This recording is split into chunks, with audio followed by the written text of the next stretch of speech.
Now, before I get to my main headline, I do feel it is my duty, as we are one of the only reputable news sources talking about this story. I feel like I need to give an update for the people about the astronauts stuck in space.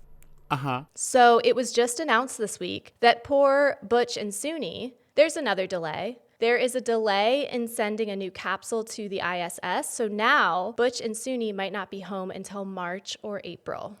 Something ain't right. Every time I hear these names, well, the names themselves, but every time I hear these names, I just know. I don't know what it is. I don't know what QAnon is going on, but it's not so anonymous anymore. This is in our face. This is just Q. If anything, even if it's not a conspiracy theory. No, it is. Poor Butch and Suni, that they're stuck in space and nobody fucking cares. They've been there for almost a year now. That's disgusting. I would need therapy. I would have to sign on with Miss Drake from space. Do they have computer access? Yeah. Okay, I hope so. Do you think if your nose bleeds when you cry in space, it goes up? 100% little droplets. Do you know they just like pee into like a vacuum in space? Like a vacuum hose? Like if you masturbate with it? They have to like suck in, because if they don't, the pee just floats around and all the Boys particles. or girls? Wait. I don't know the logistics of girls. It's probably like a Go Girl. You know what that is? Like one of the things that go with the little tube. Yeah. You probably have to wear a Go Girl and then the tube goes in the vacuum. Whereas if you're a man, you just put your ding-a-ling in it. Now, you haven't, you don't have a ding-a-ling. There have been people in this shared space who have put their ding-a-ling in a vacuum and turned it on for suction before. As a teenage boy, Chelsea, not now. And have the people in this shared space, did that go well for them? It didn't go bad. They didn't do it again. It wasn't really anything. It's more fun now. Mothers of teenage boys, if you're listening, if you find a bag of Vaseline in your son's bedroom, he's putting it in between the mattresses and fucking it. Just so you need to know. That's better than a vacuum. Well, I think for many reasons.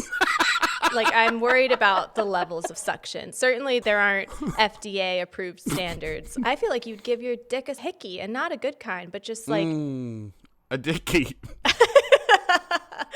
Oh, God. See, sometimes you say things like that, Donnie, and I don't know if it is a common experience, if it's a universal experience that any teenage boy has stuck their dick in a vacuum or in a bag of Vaseline, or if you have normalized it for yourself and you think that your experiences are the greater experience. Okay, the vacuum might not be a universal experience. You'll have to let me know if there's any boys that listen to this show.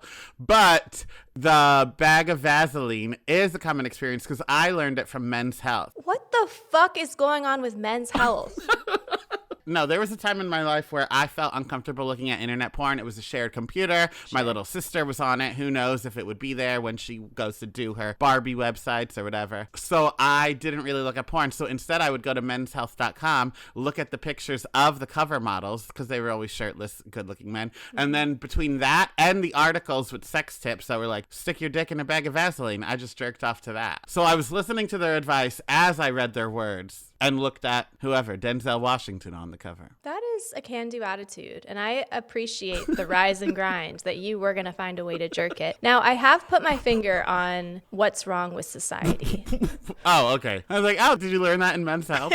Okay. No, so Men's Health is teaching boys how to pleasure themselves with Vaseline and a Ziploc baggie. Women's magazines catered to teenage girls are teaching teenage girls how to like put ice cubes in their mouth to give a blowjob. They're not teaching us how to flick our bean. They're teaching us how to pleasure men. Oh my God, you're right. Maybe if we had some tips and tricks with Vaseline, we would all be a little more satisfied. Maybe. So in conclusion, perhaps my judgment of you comes from my own place of jealousy and self-loathing, that I didn't have a vacuum to stick my clit in.